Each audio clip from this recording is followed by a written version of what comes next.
¿Alguna vez te detuviste a pensar en quién está grabando ese video en el medio de una guerra mientras vos lo ves cómodamente desde tu sillón? ¿Qué lleva a una persona a meterse de lleno en ese lugar del que hasta los locales están huyendo despavoridos? Hablamos con Joaquín Sánchez Mariño, corresponsal, para entender cómo se viven los conflictos bélicos desde tan cerca, aprender a informarse mejor sobre un conflicto y entender cómo es el día a día de esos que arriesgan su vida para contarlo. Estás escuchando Ordenando Caramelos. Somos Euge y Pilu y vamos a abrir el caramelo de hoy. Arrancamos con Ordenando Caramelos y bueno, como estaba contándole recién a Joaquín, una entrevista muy especial para mí, pero me gustaría que te presentes vos, que nos cuentes qué haces acá y de qué se trata ser corresponsal. Bueno, yo soy Joaquín Sánchez Mariño, soy periodista. Creo que periodista es la definición más atemporal, ¿no? Porque el periodismo puede tomar distintos caminos y distintas formas. Y dentro del periodismo yo practico una rama que es el periodismo en territorio, le digo yo, más que corresponsalía, por una cuestión de que implica más cosas. Llegué al periodismo un poco de la mano de la literatura. Yo quería escribir, quería ser escritor, me quería dedicar a la literatura, pero en juventud uno es muy permeable a consejos pragmáticos y a la idea de qué vas a vivir como escritor. Entonces me parecía que ser periodista era una manera de que me pagaran por escribir, era de algún modo un atajo, si querés, a la supervivencia. Y así entré al oficio que con el tiempo, con bastantes años, me terminó de enamorar. Y hoy finalmente me defino como periodista antes que cualquier otra cosa, más allá de que sigo amando la literatura y que sigue siendo, si se quiere, un pendiente para mí, o una especie de vida paralela. El periodismo terminó de conquistarme, ¿no? Viste que hay quien dice que está el amor y el enamoramiento, y que el amor es lo que viene después de una larga vida de conocerse. Bueno, sí. Conmigo, lo mío con el periodismo es ese tipo de amor. ¿Y por qué dentro del periodismo elegiste trabajar como in situ, en el medio del conflicto, por no decir quilombo? Así. Eso supongo que tiene que ver con un defecto de mi carácter, un ser muy inquieto, muy ansioso, muy curioso, y no tolero la idea de que si pasa algo, alguien me lo cuente, y no poder ser yo el que lo vea con mis propios ojos. Consumo mucho periodismo, me gusta que la gente me cuente cosas, pero básicamente sufro, mi cuerpo sufre cuando hay algo sucediendo y no estoy ahí, ¿no? Con los años, con las experiencias y habiendo cubierto bastantes eventos, empiezo a amigarme un poco con perderme algunos. Pero si fuera por mí, el famoso estar en la misa y en la procesión es como mi sueño último, ¿no? Si me dijeran cuál sería tu superpoder, estar en la misa y en la procesión. Teletransportarte. Sí, poder verlo todo. Igual es un deseo viciado, ¿no? Y que obviamente te conduce a la locura. Un poco la idea de ver el mundo te conduce a la locura. Pero bueno, en ese ánimo por entenderlo con mis propios ojos, empecé a delinear mi carrera de modo tal que sea ir a los lugares y poder contarlos. También, sobre todo, porque yo soy muy malo de entendimiento, digamos. Soy más bien corto, entonces necesito ir a los lugares para entender lo que está pasando. Sentarme a leer un libro de historia o papers o demás, que lo hago como parte de mi trabajo porque lo tengo que estudiar, no me sirve para entender qué pasa en el mundo. Entonces, así como para aprender inglés, y aún así me costaba, me tuve que ir de viaje, porque aunque fui a un colegio bilingüe no podía entenderlo. Para entender el mundo necesito irme de viaje y ir a los lugares, y es mi manera de aprender, digamos. ¿Qué te pasa cuando...? Porque yo me imagino lo siguiente, ¿no? O sea, me imagino que el trabajo del corresponsal es esto, lo que te está pasando ahora. Tenés la computadora al lado y de repente está pasando algo en Venezuela y vos lo estás cubriendo, pero después o te vas a Venezuela o te vas a... La cobertura que hicieron en Ucrania para mí fue impresionante y digo, ¿cómo volvés a tu casa? ¿Cómo te sentás a comer un asado con tus amigos o no sé, a tomarte una birra con alguien? ¿Y cómo volvés a tu casa después de haber visto lo que viste? y de repente que las conversaciones o que lo que estés viendo sea, no sé, un problema porque alguien se está peleando por un café o que alguien está enojado porque, no sé, el tren llegó 2 minutos más tarde. O sea, ¿cómo te enfrentás a esa vida, a esa dualidad? Al principio me costó más, sobre todo cuando volví de la primera vez en Ucrania. La primera cobertura en Ucrania fueron más o menos 2 meses. Y cuando volví, sí tuve ese desfasaje, ¿no? Entre el no entender qué era la vida, cuál era la vida real. No, esa idea de que yo había dejado la vida real atrás en Ucrania y que el resto estábamos viviendo en una falsa vida, ¿no? Porque vivir de espaldas o no vivir mirando permanentemente como ese horror, en realidad era una vida falsa, hipócrita y deshonesta.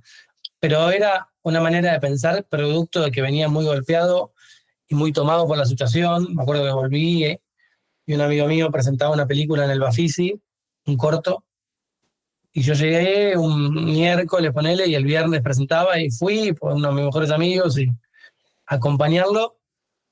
Y miraba a la gente tomar cerveza, conversar. Había gente que me preguntaba y me decía, che, ¿Ucrania es tan así o es mentira?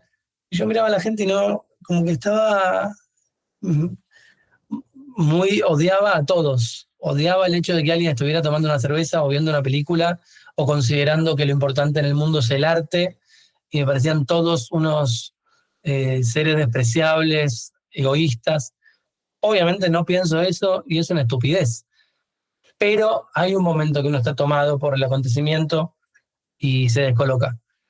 Después, con el tiempo, con terapia y con volver un poco a tu eje, te das cuenta que en realidad lo anormal es lo otro, ¿no? Lo que no debiera suceder es lo que sucede dentro de Ucrania o dentro de los distintos conflictos. Y que yo estaba viviendo desfasado. Y después fui acumulando muchas otras experiencias y bueno, ya llegué al punto hoy de que vuelvo a una cobertura y puedo ir directamente del aeropuerto a un asado y no hay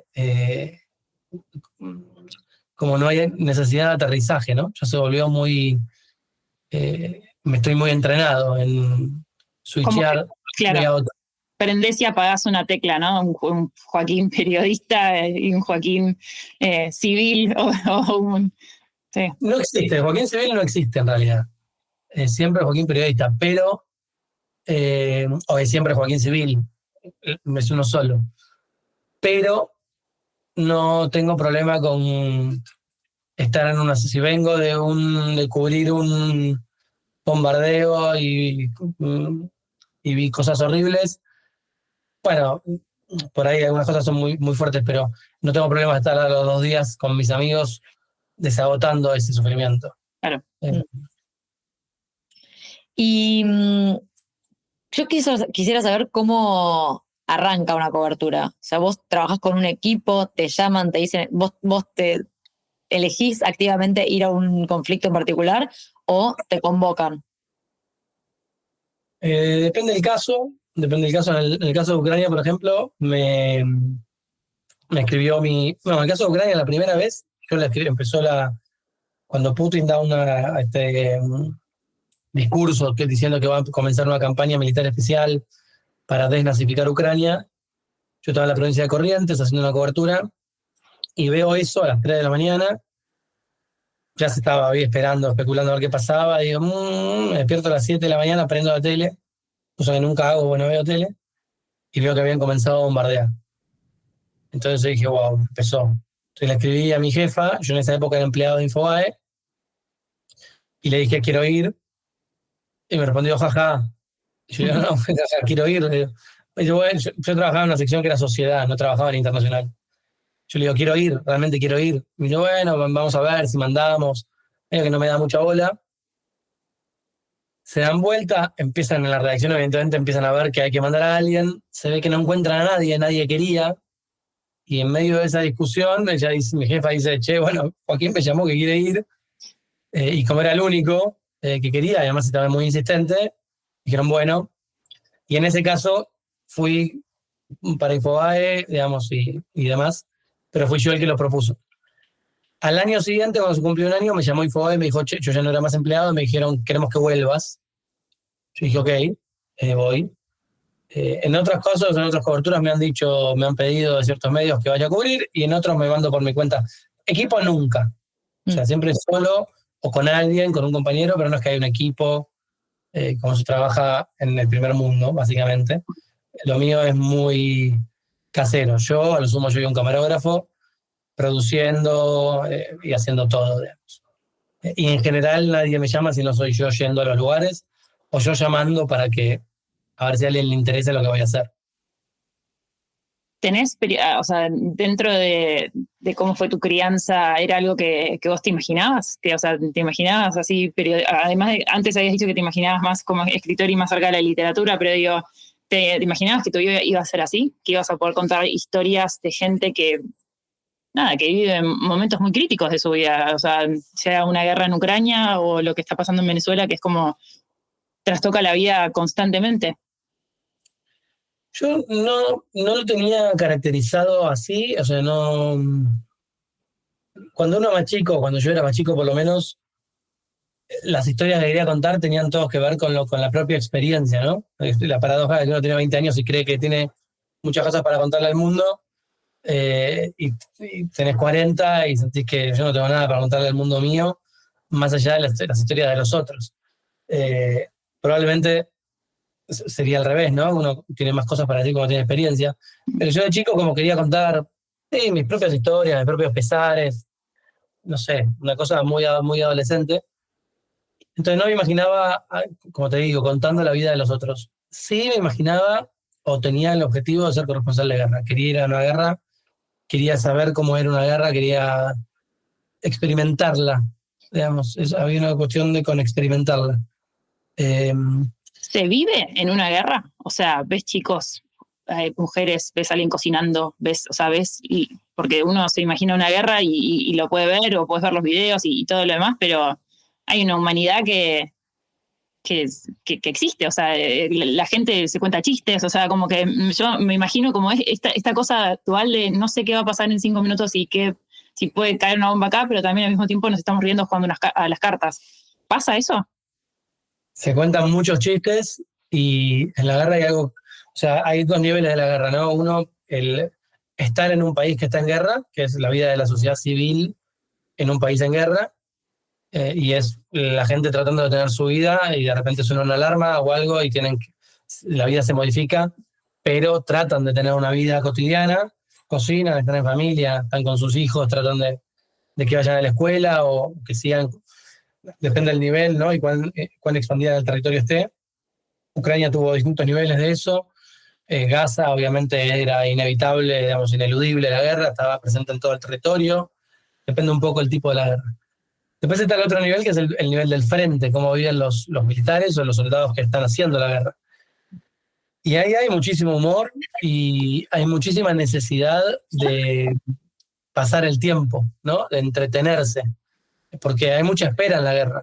O sea, la guerra, de repente una brigada, una división tiene una asignación, una misión, una tarea, pero antes de eso tienen muchas horas de preparación, de espera, de descanso.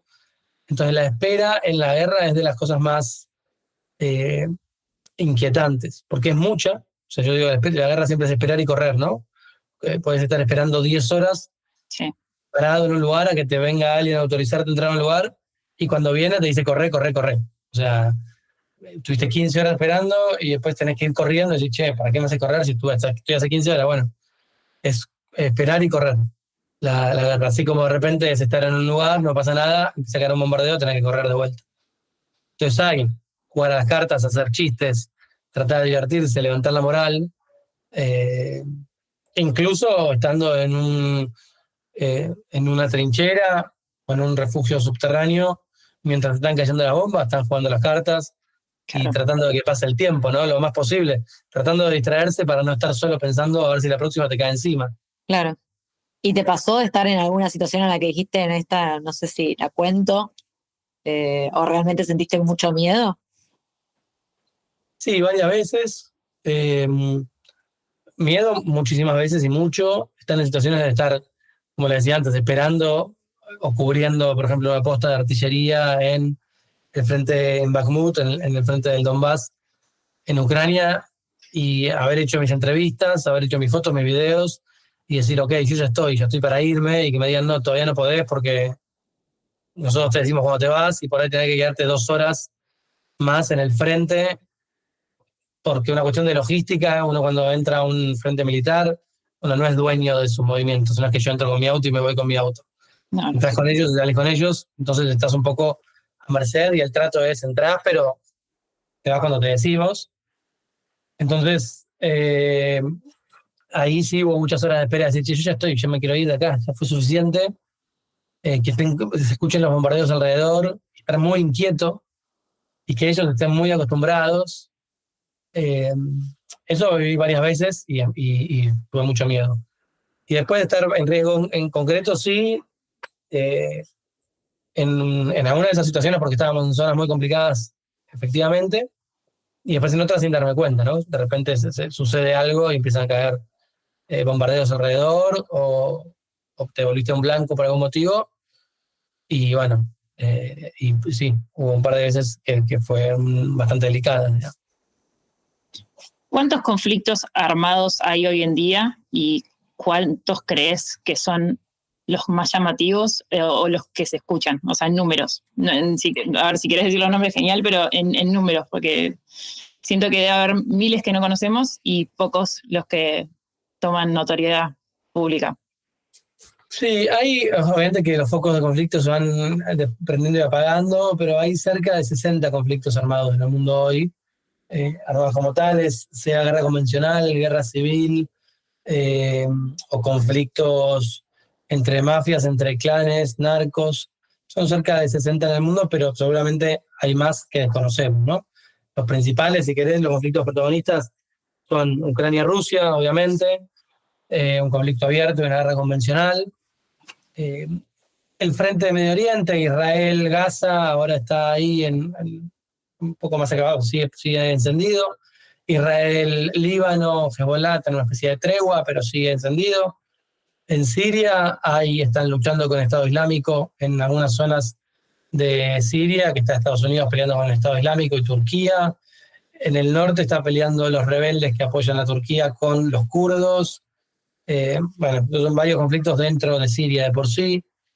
En África hay un conflicto en Etiopía, en la zona del Tigray, entre Eritrea y Etiopía hay un conflicto en pausa. Hacia adentro del Tigray hay otro conflicto, toda la zona de Etiopía.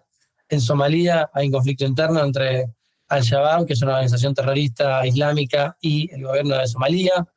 En Mali lo mismo, en Nigeria también hay muchos focos de conflicto con organizaciones islámicas, ¿no? Todo el centro de África tiene varios de estos conflictos abiertos. Hay un conflicto obviamente congelado entre Corea del Norte y Corea del Sur, entre China y Taiwán. Puedo seguir, no quiero aburrir a la audiencia. No, pero es que es impresionante porque es como que uno lee capaz los diarios y de todos los que nombraste son pocos los que yo retengo. O sea, como que también hay una parte de, como lectora, es como que hay una parte que lees y otra parte que ya no lees y no toma, o por lo menos a mí me pasa, no sé al resto. Sí, ¿por qué crees que de 60 conflictos que nombraste siempre se habla de 2, diría yo? O se habla de uno y deja de estar de moda porque apareció este otro y el otro sigue y hay gente muriéndose todos los días, pero ya no se lee tanto, como que no importara.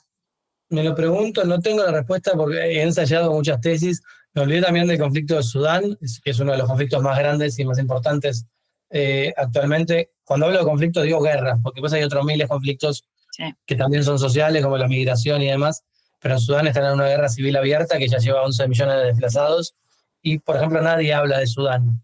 ¿Por qué nadie habla de Sudán? ¿Por qué nadie habla de los conflictos en África? Yo creo que aunque no sea razonado así, finalmente tiene una base de racismo. Es decir, a nadie le importa lo que pasa en Sudán, ¿por qué? Una opción es porque nos queda lejos y no influye en nuestra vida. Podría ser, no tenemos raíces culturales que nos aten a Sudán. En Argentina, podría ser. En Europa, el conflicto de Sudán impacta directamente en Europa, porque si están hablando de una crisis migratoria, toda guerra civil después hace crecer el flujo migratorio hacia Europa. Entonces, la idea de que no les influye ya no es tan cierta, les influye. Entonces, por eso yo siempre termino pensando que es una cuestión de racismo, de que alguna gente consideramos que algunas vidas valen más y otras valen menos.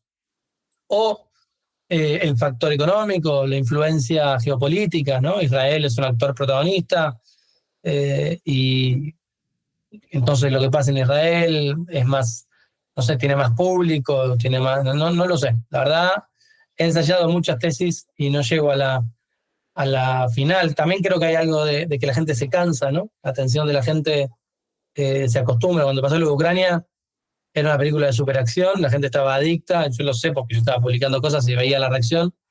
A los 3 meses la gente se cansó de la superacción y dijo, bueno, esto ya lo vi, ya vi lo que es un bombardeo en una ciudad, ya no me sorprende, vamos a ver otra cosa. Bueno, en esa lógica creo que, así como es bueno que el hombre se adapta y se acostumbra a muchas cosas, también tiene su lado malo, que es que naturalizamos este tipo de situaciones. ¿Y crees que a la gente le importa la guerra a menos que le toque de cerca? Si no lo toca en lo absoluto, yo creo que la guerra genera morbo. O sea, interesa porque es atractiva, ¿no? Se juega la vida, la muerte, eso siempre es muy erótico. Ahora, si interesa porque a la gente le interesa que Sudán encuentre la paz, y creo que no le importa a nadie eso. O sea, ¿no? Hay un grupo de trabajadores humanitarios preocupados por eso, pero después, y tampoco lo juzgo, digamos, la gente está haciendo su vida y yo creo que honestamente no le si le preguntás probablemente sí, te diga sí, ojalá que estén bien, pero ¿se van a dormir pensando en eso? Con toda lógica, no. O sea, ni yo me voy a dormir pensando en eso, que trabajo esos temas. O sea, tratás, ¿no? El ser humano trata de irse a dormir pensando en algo que lo deje dormir, digamos. Intentar pegar un ojo, no, aparte me imagino también que, a ver, son esas eternas discusiones de cuál es la solución y cuál es el camino hacia la paz, en definitiva, y cuáles son los intereses que hay. Y también hay una como ingenuidad de querer la paz en algún punto, pero porque es como que parece un objetivo inalcanzable, ¿no? Por momentos, por lo menos en el mundo en el que vivimos hoy, como que siempre tenés esas como energías de gente que quiere hacer el bien y son por ahí esos 20 de la ONU que están en donde sea que haya un conflicto y después tenés todo un grupo de intereses que por otro lado no van para ese mismo lado. A veces de la misma ONU. Y a veces de la misma ONU. Que no soy tan fan. Pero sí. Claro, eso es 100%. Es así. Y yo me pregunto un poco como que estás ahí y a veces te pasó de decir, bueno, no sé dónde voy a dormir esta noche. Como que caes con tu mochila, estás en una Eso me ha pasado, o sea, a mí caer con mi mochila y llegar a un lugar donde no tengo ningún tipo de contacto y tener que sobrevivir me ha pasado mucho y me divierte mucho porque es un poco en lo que soy especialista. Llegar como paracaidista a lugares. Ahora, no tener donde dormir, sí, muchas veces me pasó. Me acuerdo de algunas cosas en Ucrania. Fueron momentos, por ahí en los momentos más álgidos, llegar a una ciudad donde había muchísimos desplazados que se habían ido ya de Kiev y que estaban de pronto en, no sé, Vinnytsia, un pueblo del centro de una ciudad del centro de Ucrania, y llegar pensando como siempre, algún lugar voy a conseguir y no conseguir nada, está todo explotado, toda la ciudad, todos los hoteles cubiertos, incluso en los pasillos de los desplazados, había gente durmiendo en los lobbies y decir, ok, acá sí la pifié y estar hasta las 12 de la noche hasta encontrar una casa, el contacto de una casa que estaba recibiendo gente y dormir en el lavadero de esa casa. Bueno, y en su momento es muy estresante hasta que encontrás el lavadero. ¿Y cómo, de los conflictos o de las historias que estás contando ahora, cuáles son los temas que más te van interesando, además del de Venezuela que te vemos ahí trabajando con un ojo mirando para el otro lado? ¿Cuáles son así los temas que más te interesan a vos como en tu carrera? A ver, como tema, los conflictos sociales son los temas que me... Como paraguas, ¿no? Después, como les decía al principio, con cuál tema me comprometo más, no lo puedo prever. Porque Venezuela, yo fui a Venezuela la primera vez en el 2019 a hacer una cobertura, una cobertura más, ¿no? Porque yo siempre voy muy comprometido a mis coberturas, pero a hacer una cobertura sin conocer el país, y la situación se dio de tal modo que yo se volvió muy personal. O sea, me enamoré de Venezuela, de su complejidad y de su gente. Entonces hoy el tema de Venezuela no fue porque un tema que me interesara a priori, fue porque llegué y la realidad me agarró de los brazos. La guerra como tema es un tema que me interesa, obviamente. Medio Oriente como tema es un tema que me interesa. El conflicto migratorio es un tema que me interesa. Muy difícil de que a alguien le interese, muy difícil de que alguien escuche o vea cosas sobre el tema, pero es un tema que me interesa. Después, uno siempre puede decir cosas como las violaciones de los derechos humanos.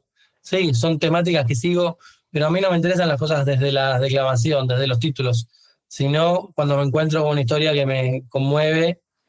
Y bueno, esa historia habla ¿no? Habla de violaciones de los derechos humanos, como la mutilación genital femenina. Es un tema que cubrí durante 1 año y medio, y que está completamente fuera de la agenda, y que habla de derechos humanos y que me interesa muchísimo. O la obligatoriedad del uso del velo, la complejidad de la mujer en el Medio Oriente, también son temas que me interesan muchísimo.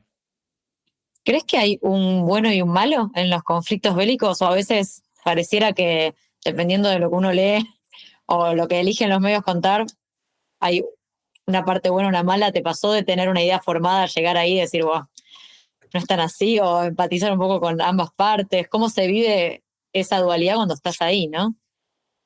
Sí, es fundamental lo que decís. O sea, esa complejidad, yo como periodista siempre trato de tenerla presente, ¿no? Porque cuando uno entiende la vida o mira el mundo, los acontecimientos, y lo define como buenos y malos, uno ya está infantilizando un poco la cuestión. Nunca hay buenos y malos, nunca es así la realidad. Uno puede caracterizar y decir, ok, en Venezuela Maduro es el malo, y los otros son los buenos por oposición, los otros son los buenos.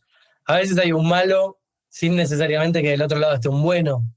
Ahora sí creo que en Venezuela, por ejemplo, hay una opción buena y una opción mala. Una opción buena es que caiga Maduro y una opción mala es que siga Maduro, porque es un dictador. O sea, está a las claras de que es una dictadura y que las elecciones fueron un robo flagrante. Ahora, más allá de esa situación en concreto, de dividir el mundo entre buenos y malos es siempre un desacierto, porque incluso Putin en Rusia, que es como un dictador a su manera, que tiene bastantes sospechas de haber asesinado opositores y demás, que claramente es un tipo, yo diría, es uno de los malos del mundo. También hay un montón de capas que analizar a la hora de analizar Rusia, ¿no? Y su posición en el mundo.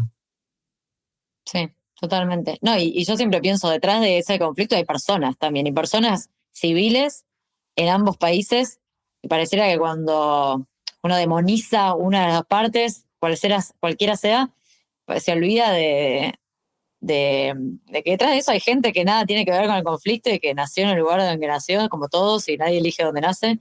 Yo me acuerdo cuando empezó la guerra con Ucrania, yo trabajaba con una rusa que vivía en Londres y me contaba me decían, estoy buscando otro trabajo y no hay manera porque ya me cancelan por ser rusa. Y ella estaba casada con un ucraniano.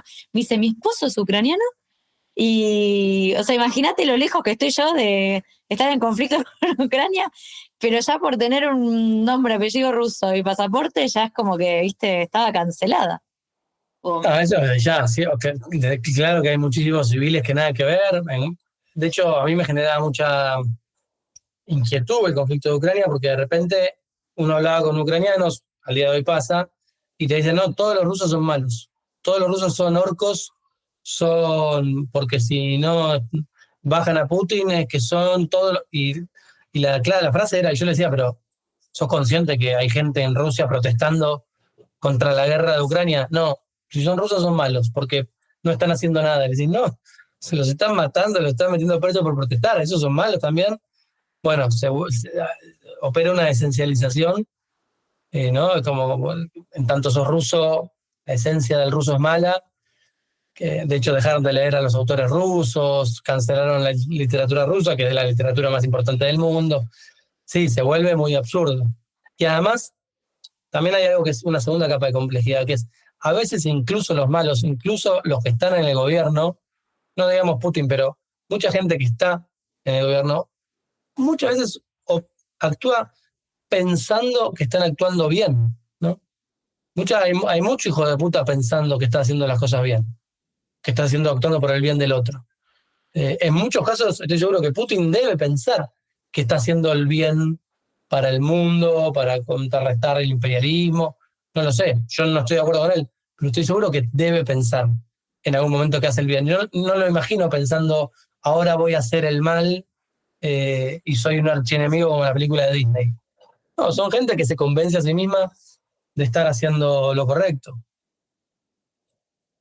Totalmente. Y creo que eso también puede generar muchísimo racismo. O sea, esto mismo que decís, como no, si es de tal lugar, no leo su literatura, no cancelan gente. O sea, a mí me parece que lo peligroso de tomar un bando así como si fuera un River Boca es caer en Una polarización gigante. una polarización y en un racismo peligroso.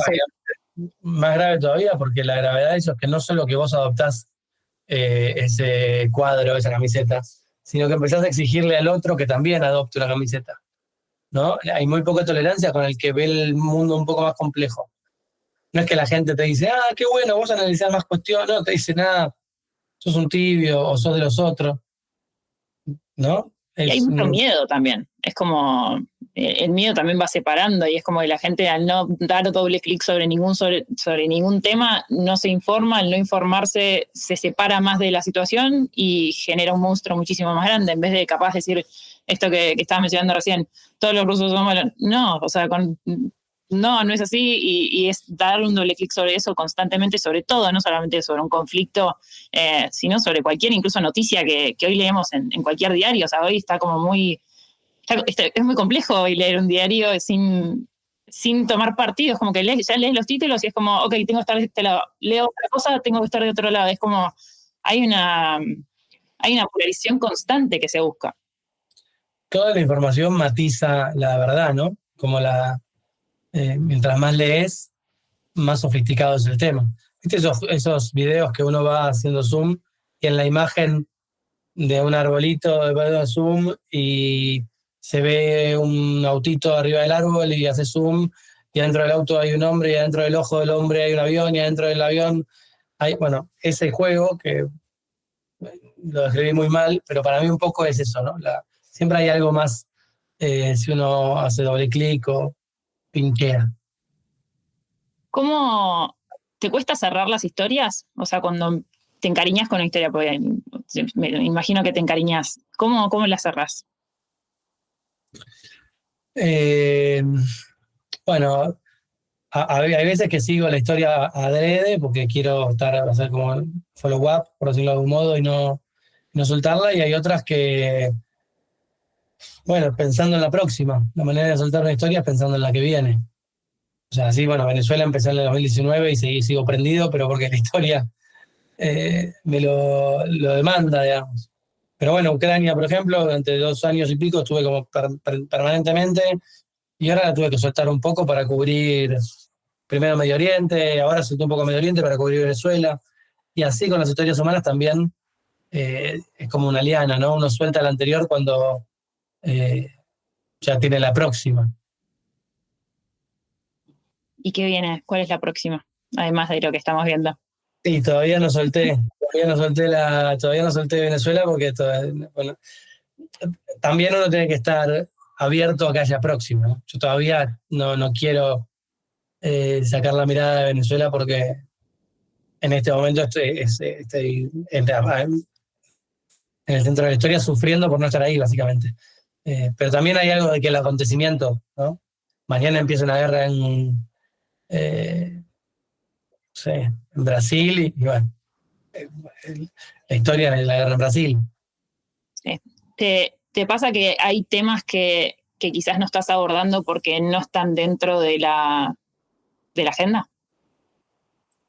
Trato de no dejarme llevar por la agenda, trato de abordar temas que están fuera de la agenda. El conflicto de Sudán, por ejemplo, trabajé bastante para tratar de entrar en Sudán, o sea, logré entrar unas horas, pero no logré hacer una cobertura dentro de Sudán. Si lo lograra, probablemente no lo hubiera visto nadie, o sea, que hubiera sido mucho esfuerzo, energía, guita y riesgo, que estaba dispuesto a correrlo, pero que probablemente no hubiera tenido ninguna repercusión, porque no está en la agenda y es muy difícil que esté. Ahora, yo trato de no guiarme por la agenda. Cada tanto uno hace concesiones, ¿no? Y cada tanto hay cuestiones orgánicas, como Venezuela me interesa y Venezuela está en la agenda, ok, win-win, buenísimo, porque lo cubro y además tiene público. Cada tanto uno mira un tema que no le interesa porque al mundo sí, entonces ahí lo haces porque está en la agenda y eso te amplifica un poco el trabajo. Y cada tanto contás una historia que te interesa solo a vos, porque nada, te convoca. Yo creo que es ese equilibrio, ir pasando de uno a otro y no encasillarse con ninguno. ¿Hay algún lugar en el que decís no iría ni loco? Tipo Corea del Norte, ¿irías? No, iría recontra. A los que no iría ni loco es a los que más quiero ir. Pero a Corea del Norte lo malo es que la manera de entrar es a través de una especie de tour guiado por el gobierno. Tenemos una discusión al respecto. Yo soy muy fan. Tenemos una discusión al respecto. No, muy fan, a ver. En un momento me interesé mucho con el tema, muy fan, suena que los bancos, pero como que me interesé mucho con el tema porque me parece surreal que eso exista y que todos sigamos como si nada. Y, o sea, hay un lugar donde un señor te dice cómo cortarte el pelo y hay 8 cortes de pelo. Y la gente continúa en esa lógica y digo, no puede ser. Y al lado está Corea del Sur, que pareciera como súper banalizado, y el K-pop, y vos decís, están al lado. O sea, lo podés ver. O sea, no sé, me parece surreal que eso exista y que esté sucediendo. Lo es increíble, pero lo es. Igual también, vos vivís en Madrid ahora, pero cuando vivías en Londres, tenías un vecino con una casa, no sé, musulmana, que casaban a la hija con lo que ellos querían, o a alguien que estaba obligando a usar la burka. Sí. Está más cerca de lo que pensamos, ese realismo. Sí. Pero sí, aún así me encantaría ir a Corea del Norte, pero si uno entra, como ya sabes, hace un tourcito, y como a mí no me gustan mucho los límites, temo terminar preso por salirme de la fila o nada, o aburrirme, ¿no? Ir a ver un cuadro, que me digan, mirá ese cuadro, me aburre. Creo que hay Turkmenistán, además tiene algo parecido, pero con un poquito más de libertad. Habrá que ver. Nos vamos justo a Corea de viaje y es una de las dudas, si hacer o no el tour. Ya te contaremos si terminamos no cruzando, pero yo quiero ir al border. Sí. Corea del Sur. Sí. Y el tour se hace desde Corea del Sur. Hay uno que es desde Corea del Sur, que llegás al border y podés ver sí, la frontera. La frontera, pero bueno, es... ¿Pero alguno que te deje entrar desde Corea hay? Yo creo que no lo averigüé. Tenés que pedir permiso, me parece, a Corea del Norte, presentar como una carpeta y el interés y seguir las normas y vestirte de determinada manera y todo. O sea, y es esto que decís, que en realidad tenés que ir a hacer un... Sí, es claro, para hacer una visita a un museo. Sí. Sí, pero bueno, veremos qué termina pasando en ese viaje también. Pero bueno, no sé si ya queremos ir a los últimos caramelos. No, yo tengo una última pregunta antes del último caramelo, es ¿cómo te informás? Bueno, trato de... Últimamente he sumado mucho a YouTube a mi flujo de información. Bien. Leo varios medios, leo El País, leo New York Times, leo Foreign Affairs y The Economist, que me las trafica mi padre por WhatsApp. Esas dos, New York Times y El País, las pago. Leo medios en Argentina, Infobae, La Nación, Clarín, Página, bueno, un pantallazo, no soy tan fan de los medios nacionales, pero bueno, los leo. Y últimamente sumé mucho YouTube al canal. A mi flujo. Por un lado, porque estoy haciendo un laburo en YouTube, entonces para entender un poco la lógica, pero por otro lado, porque también hay algo interesante en la manera en que se está haciendo periodismo en YouTube. Creo que obviamente tiene mucho por evolucionar, pero es parte de mi rutina informativa. ¿Qué haces si llegas a un lugar y te das cuenta que lo que se lee en los medios no tiene nada que ver con lo que está pasando? Bueno, cuando llego a un lugar en realidad no voy con ninguna expectativa armada en base a los medios. O sea, voy mañana a Georgia y voy a llegar con una idea de lo que está sucediendo en base a lo que leí en los medios, pero algo que yo hago y que lo tengo en práctica muy incorporada es ir muy, muy, muy abierto a que la historia me la va a contar las personas con las que vaya. No es que voy con una idea preestablecida. Hay muchos periodistas que van ya con la idea preestablecida a confirmar una tesis. Yo no, yo me informo para no llegar, para no ser un caído del catre, pero voy muy abierto a escuchar y que me cuente la historia la gente que realmente la conoce. O sea, los medios creo que son una especie de guía, ¿no? Como una guía T para ir relativamente ubicado y saber quiénes son los personajes en un conflicto que es completamente nuevo para uno. Totalmente. Pili, ¿cuál es tu último caramelo?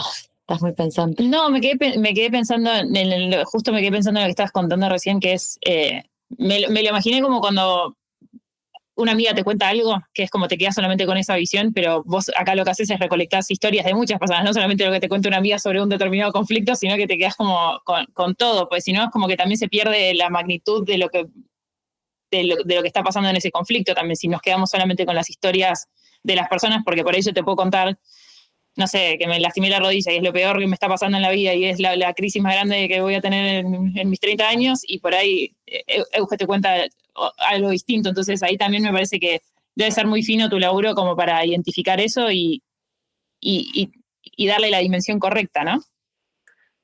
Creo que hay un sentido de la responsabilidad, porque si a mí un amigo me cuenta que se peleó con la novia o con la mujer y me cuenta la pelea tal cual y en la que mi amigo es claramente el damnificado y su novia hizo todo mal, como es mi amigo, yo me quedo con esa historia, estoy de su lado, le doy un abrazo, tomamos cerveza y le puteamos a la novia. Sí.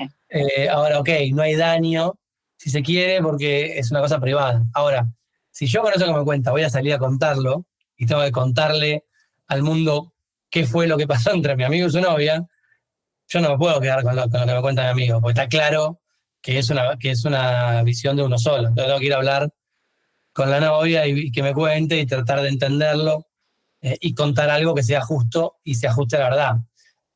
En la vida privada eso no se hace, pero en el periodismo creo que la responsabilidad es eso, ¿no? Saber que uno a la primera que escucha está escuchando a alguien que se peleó con la novia. Tenés que buscar a la novia.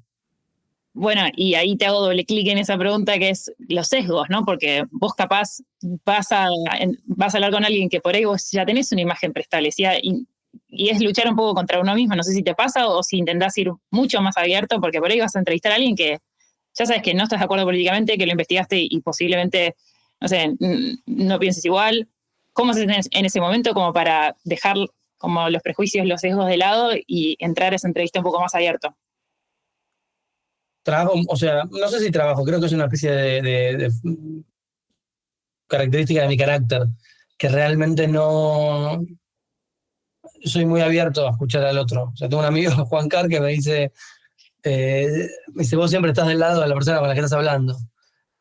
Y es algo que es cierto, ¿no? Cuando yo después me alejo y hago mi trabajo solo de edición, de escritura o de análisis, me separo de esa sensación inmediata en la conversación. Pero en la conversación es cierto que me pasa algo de que estoy del lado, o sea, vos me contás, hablo con Maduro y me cuenta todos los dolores de cabeza que les produce la oposición y que él quiere ser un presidente de estar tranquilo en Venezuela y que está sufriendo mucho. Y yo por ahí, por un mínimo segundo, voy a decir, uy, la verdad, pobre, este tipo, estamos cagando la vida. Hay algo que me pasa y que obviamente después me alejo y digo, soy un idiota, ¿no? No es así. Pero en el momento de discutir me sale natural no juzgar o creer en lo que me está diciendo el otro. Será por crédulo, no sé.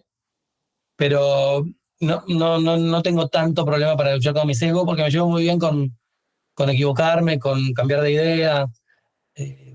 O sea, realmente es algo que me sale natural. Bien. Qué bueno, porque no todos, o sea, Claro. creo que hay un tema ahí de sesgo que está se nota mucho y es muy marcado cuando lees ciertas entrevistas, es como, se nota. Claro, se recontra nota y a mí me pone muy nervioso ver cómo se desaprovechan muchas ocasiones de entrevista, cómo muchos periodistas tratan simplemente de hacer una entrevista para establecer su posición y jugar para la tribuna, cómo el enojo o la posición te sesga de ver oportunidades de pregunta. Eso me pone muy nervioso, como también me pone muy nervioso que muchas veces de las reacciones respecto de mi trabajo son desde ese sesgo. Digo, che, no están pudiendo ver que yo no tengo ningún interés involucrado, que me importa cero si gana la empresa A o la empresa B, que no tengo ningún tipo de interés establecido en el pueblo más alejado de Katmandú, pero la gente tiene tan un sesgo que si uno dice algo que está en contra de lo que ellos a priori pensarían, ya creen que uno es un operador de. Es muy cansador, pero bueno, es la realidad con la que vivimos. Sí. Sí.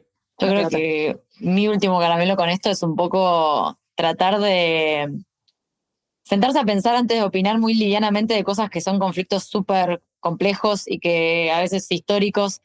Y yo creo que a veces hay como una obligatoriedad de salir a opinar rápido y ponerse una camiseta y salir a decir, bueno, yo defiendo esto, otro, retuiteo, subo esta foto, sin pensar mucho lo que estás diciendo o no tener mucho contexto más que 3 videos de TikTok. Como que informarse para mí es leer lo que subjetivamente te tienta más y lo que no, tratar de ser más objetivo, que es imposible, porque todos estamos un poco atravesados por nuestra ideología, obviamente, pero intentar escuchar todas las campanas. Yo creo que lo dije en otro episodio, pero me acuerdo estudiando abogacía que me enseñaron, viste, la realidad, vos tenés la realidad de A, la realidad de B y la verdad. Y nadie sabe qué es la verdad. En realidad, vos podés tener como una idea de lo que dijo A, lo que dijo B. A te cae mejor, entonces demonizamos a B. Como entender que si eso es tan complejo en conflictos banales, imagínate a nivel países que tienen cientos de años de historia de conflictos, o sea, entender que no es tan simple como voy a venir yo y voy a decir quién tiene la razón. Es un poco hasta soberbio creer que uno tiene toda la verdad y que hay uno malo, uno bueno, no es tan fácil. Entonces, como tratar de informarse en profundidad antes de salir a opinar, porque entender que a veces hay cosas que son medio un montón. Me pasa de ver cosas que digo, uff, ¿cómo podés decir una cosa así sin pensarlo? Y hay gente que yo sé que no tiene intención de dañar, pero a veces es más como, ¿viste? Compartir una bajada de línea sin procesarla internamente y eso puede generar mucho daño y la desinformación para mí también puede generar mucho daño. Entonces, tratar de entender que nadie tiene la verdad absoluta y que muchas veces, salvo casos extremos, los conflictos, en realidad, no sé, otra cosa que aprendí en la carrera es que nadie gana para mí una guerra. No viste nadie, uno que gana, el otro uno bueno que gana. Esa película de Hollywood, no sé, creo que hay un montón de gente que se muere de los dos lados, un montón de personas que no tienen nada que ver, que sufren, y un poco empatizar con eso. Es más fácil empatizar con lo que uno conoce, con el que tiene más cerca, y más fácil cancelar a alguien que diga ni idea, este grupo de gente que interactúe, que me importa. Pero nada, acordarse que al final, detrás de todo, hay algo mucho más complejo que lo que uno puede reducir a un video de TikTok. Entonces me parece que lo primero está en leer, informarse de distintas fuentes para tratar de encontrar esa verdad objetiva que es tan difícil hoy en día. Ya, y además la ideología de algún modo es una trampa, ¿no? Porque viene antes que la verdad. O sea, la ideología es unos anteojos, lentes de aumento o de sol. Entonces estás viendo la realidad a través de tu ideología. Yo no estoy en contra de la ideología, pero prefiero que la gente se base en los valores y no tanto en la ideología. Porque, insisto, a veces la ideología no nos damos cuenta y nos funciona como trampa para el entendimiento. ¿Cuál es tu último caramelo? No, creo que va un poco por acá, ¿no? Que uno como corresponsal de guerra o como periodista que va a los lugares, muchas veces trabaja por trabajar, ¿no? Uno hace mucho trabajo por poder ir a un lugar, por convencer a alguien de que vale la pena. Y creo que está bueno que se sepa que se ponga en valor de vuelta, ¿no? El valor del trabajo en terreno. Y que empecemos a valorar más al periodista que está en los lugares o al periodismo que se hace desde los lugares. Yo lo hago consumiendo periodistas que están en los lugares porque es un esfuerzo honesto por tratar de entender la realidad sin estos sesgos, y que después, obviamente, nadie te puede traer la realidad del todo. Uno tiene que componerla a fuerza de muchas lecturas, muchas distintas fuentes, pero que bueno, me parece que hay que hacer un esfuerzo grande para ser consumidores de noticias cada vez más informados, más responsables, y de mi parte, bueno, nada, seguiré haciendo esto porque es lo que amo, me divierte muchísimo, y espero que bueno, eso es lo que no dije en toda la entrevista, ese puede ser mi último caramelo, que la verdad es que si hago esto es porque más allá de todo lo que pueda decir o todo lo que pueda construir para justificarme, es que lo hago porque me divierte muchísimo. Esa es la verdad. Qué bueno, qué importante. Importantísima. Mi último caramelo es doble, en esta cosa de doble clic que dije en todo el episodio. Es primero agradecerte por sumarte a Ordenando Caramelos. Para mí fue muy importante, fue como un check de mi carrera, creo, tener esta entrevista. Y segundo, esto de vuelta, hacer doble clic sobre las cosas, que no todo es lo que uno ve de buenas a primeras, y darse y darle la oportunidad al otro de sorprenderte, ¿no? De reconocer cosas nuevas, de pensar distinto, de repreguntarse, de cambiar de opinión, de ser controvertido dentro de lo que uno va pensando y darse lugar a que aparezcan cosas nuevas, ¿no? Que creo que eso es una de las cosas más lindas que tiene el ser humano y que puede ir cambiando y que puede ir mejorando. Y en todo lo que son conflictos, aprender a ser un poco más empáticos, que no nos pasen las cosas tanto por el costado y capaz detenerse y ver de qué manera uno puede ayudar. Yo siempre digo que el ser humano y el argentino siempre es muy generoso y muy de colaborar con todos. Me parece que eso es algo muy lindo que tenemos y que no lo perdamos en lo más mínimo, en el ayudar a alguien en su día a día, como participar o no de ayudar a otros cuando las cosas se ponen un poco más complicadas. Así que ese es mi último caramelo, con muchos doble clics. Bueno, Joaquín, mil gracias por sumarte y nos dejás pensando en la banalidad de nuestro día a día, tantas cosas que están pasando en el mundo, ¿no? Ya nos vemos por el norte. Somos todos iguales culpables. Sí, tal cual. Gracias a ustedes, chicos. Gracias, de verdad. Si llegaste hasta acá, seguro que es porque te gustó mucho este podcast. Compartilo con tus amigos y seguinos en redes para aprender más sobre este caramelo. @Ordenando Caramelos en Instagram y TikTok. Ahora también te puedes suscribir a nuestro canal de YouTube y ver nuestros episodios completos.